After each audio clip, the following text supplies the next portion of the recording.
Amados, bom dia, queridos.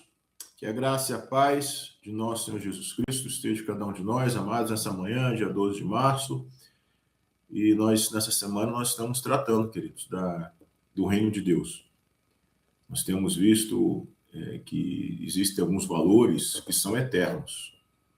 Esses valores, desde a pregação de domingo, nós temos visto que é o amor verdadeiro, aquele amor que nos leva na direção do outro, independentemente do que quer que recebamos, que foi o mesmo amor que Jesus Cristo demonstrou naquela cruz por nós. Jesus, ele não pensou, que se nós merecíamos ou não, ele simplesmente foi lá e ele se entregou. Ele pagou o preço da nossa salvação com a sua vida. A questão do reino, queridos, da eternidade, quando nós entendemos que essa é um valor, uma marca do reino de Deus, nós olhamos para as coisas desse mundo tal como elas são, passageiras e não eternas, não merecedoras da nossa devoção, de tudo que nós temos. Muitas vezes as pessoas se dedicam tanto, queridos, a coisas que perecerão, que serão destruídas. A Bíblia diz para a gente de forma clara em Apocalipse que tudo isso vai ser destruído e nós teremos novos céus, nova terra. Eu queria tratar hoje, queridos, sobre a autoridade de Jesus, que é a essência de tudo isso, né? A palavra de Deus em Filipenses 2, 9 a 11 diz assim: por isso, Deus o elevou, de Jesus Cristo, ao lugar de mais alta honra e lhe deu o nome que está acima de todos os nomes, para que ao nome de Jesus todo joelho se dobre nos céus, na terra e debaixo da terra, e toda língua declare que Jesus Cristo é o Senhor, para a glória de Deus, o Pai. Nós estamos falando, então, do reino de Deus. E reinado, a própria palavra já implica que haja uma devoção, uma submissão absoluta, um reconhecimento da autoridade. O reino de Deus, ele já existe hoje. Como nós já falamos, ele está presente nos corações daqueles que já dobraram o seu joelho a Jesus Cristo. Esse governo está presente no coração daqueles que já confessaram a Jesus Cristo com a sua boca como Senhor e Salvador e creem no seu coração. Isso é maravilhoso. Porque vai chegar o dia, queridos, em que todos, mesmo aqueles que zombaram de Jesus, hoje, esses que ignoram Jesus Cristo, que acham que Jesus é um mito, é uma história. Nós temos visto aí na televisão, algumas produções em que zombam de Jesus Cristo, menosprezam a pessoa de Jesus Cristo. E nós devemos olhar para essas pessoas com compaixão, queridos. Jesus não precisa ser defendido, Muitos querem atacar, não, gente. Temos que orar para que essas pessoas se arrependam antes de que elas sejam definitivamente condenadas. Então, queridos, o reino de Deus, aqui ele é representado pela autoridade de Jesus Cristo, é uma autoridade que vai se impor de forma absoluta. O que significa uma imposição absoluta? Por exemplo, algo que é absoluto na nossa vida hoje. Tente ficar sem respirar. Você não consegue, muito tempo. É algo que se impõe pela força da verdade. A verdade é que nós precisamos do ar para nos mantermos vivos e não há nada que nós possamos fazer contra isso. Quando Jesus Cristo vier, na sua segunda vinda, e a Bíblia diz, então, que todo joelho vai se dobrar e toda língua vai confessar Ele como Senhor, vai ser tão impossível a pessoa, mesmo que tenha debochado de Jesus, ridicularizado Jesus, vai ser tão impossível para a pessoa não reconhecer Jesus como Senhor e Salvador, como hoje é impossível a pessoa não respirar. É algo que vai se impor pela força da verdade. Veja, Isaías 45, 22. que todo mundo se volte para mim para ser salvo, pois eu sou Deus, e não há nenhum outro. Jurei por meu próprio nome, disse o que é justo, não voltaria atrás em minha palavra. Diante de mim, todo joelho se dobrará, e toda língua me declarará lealdade.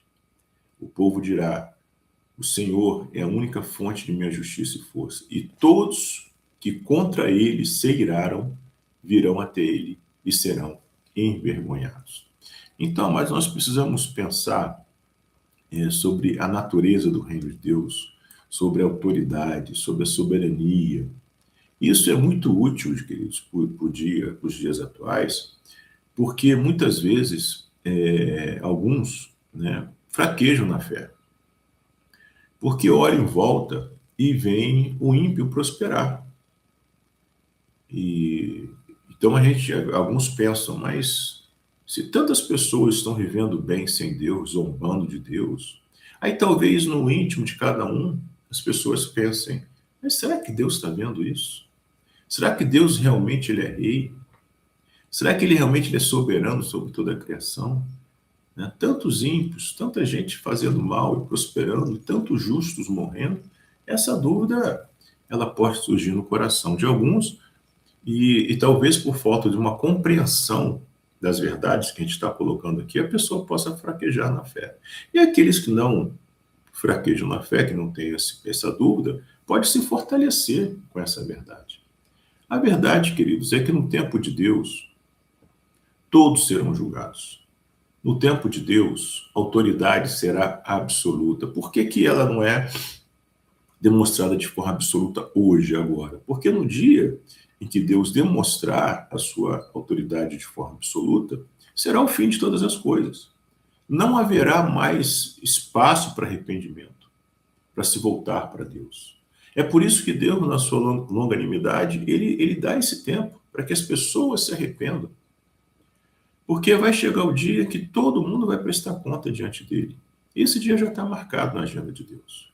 Veja Romanos 14, 14 e 12, diz assim: assim cada um de nós será responsável por sua vida diante de Deus.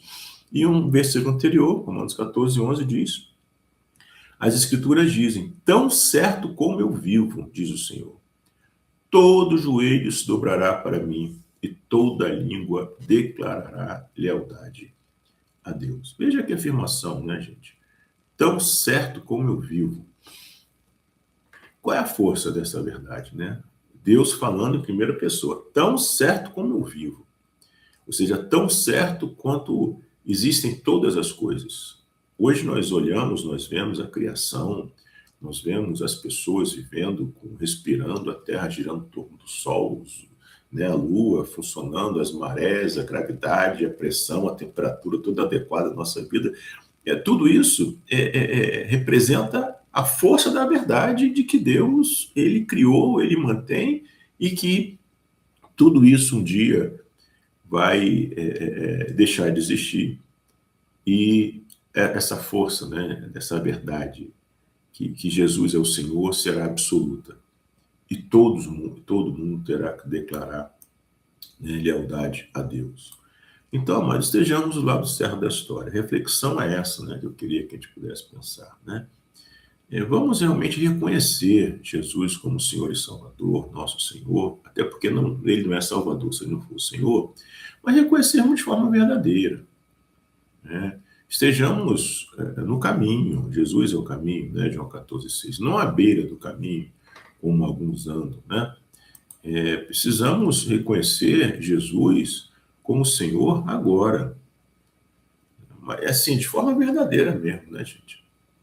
Não de forma Jesus é meu Senhor, mas eu vivo do jeito que eu quero, ele não é meu Senhor. Se eu vivo do jeito que eu quero. Jesus é meu Senhor e Salvador, mas as minhas prioridades são eu que estabeleço diferente daquilo que Jesus quer. São os meus sonhos, meus projetos, eu vivo para mim mesmo. Você não está reconhecendo Jesus como Senhor da sua vida. E um dia, todos, inclusive você, eu, todos nós vamos reconhecer. Mas nós que já reconhecemos verdadeiramente Jesus como nosso Senhor, de verdade mesmo, ele é o Senhor da minha vida. Eu devo prestar contas a ele, eu faço isso com amor, com satisfação, com alegria, não por obrigação. Aquilo que é importante para ele é importante para mim, aquilo que ele rejeita, eu rejeito, aquilo que ele odeia, eu odeio. Aquilo que ele se preocupa, eu me preocupo. 1 Coríntios 2,16 diz que nós precisamos ter a mente de Cristo. Então nós precisamos estar do lado certo da história, do lado certo da eternidade, e reconhecendo Jesus como Senhor agora. Porque tanto aqueles que zombam de Jesus, quanto aqueles que reconhecem só de boca, né, serão envergonhados quando ele vier. E ouvirão dele: eu não conheço vocês, vocês me chamaram de Senhor, mas não sei quem vocês são. Já vimos várias passagens, né, gente? É que Jesus ele é bem claro com relação a isso. Então, amados, reconheçamos Jesus como Senhor agora, porque vai chegar o dia em que todos reconhecerão. Alguns será tarde, né? Não terá mais volta. Mas para nós, né, queridos, que reconhecemos agora, nós participaremos da glória dele, Colossenses 3,4. Andaremos com ele por toda a eternidade, 1 Tessalonicenses 4,17. Que bênção, queridos, que privilégio, né? Nós temos acesso a essa palavra hoje, que nos ensina, que nos dá uma direção segura, para que quando nós estivermos diante dele, não nos envergonhemos. 1 João 2,6 fala sobre isso, né? Se eu permaneço nele, eu devo andar como ele andou, e nós não seremos envergonhados, e sim glorificados, porque nós já reconhecemos hoje que ele é nosso Senhor. Amém? Vamos orar, amados. Deus de graça, Deus bendito, obrigado, Senhor, pela tua palavra. Nós louvamos o teu santo nome, Deus, porque nós somos gratos ao Senhor, porque a tua palavra chega até nós. Nos anima, Senhor, nessa caminhada, nos fortalece, nos ajuda a permanecermos firmes e que Jesus realmente seja verdadeiramente e eternamente o nosso Senhor. É isso que nós te pedimos e já te agradecemos, em nome de Jesus. Amém. Amém, amados? Amanhã, queridos, se nosso Senhor não voltar, estamos aqui, tá bom? Dia abençoado, amados.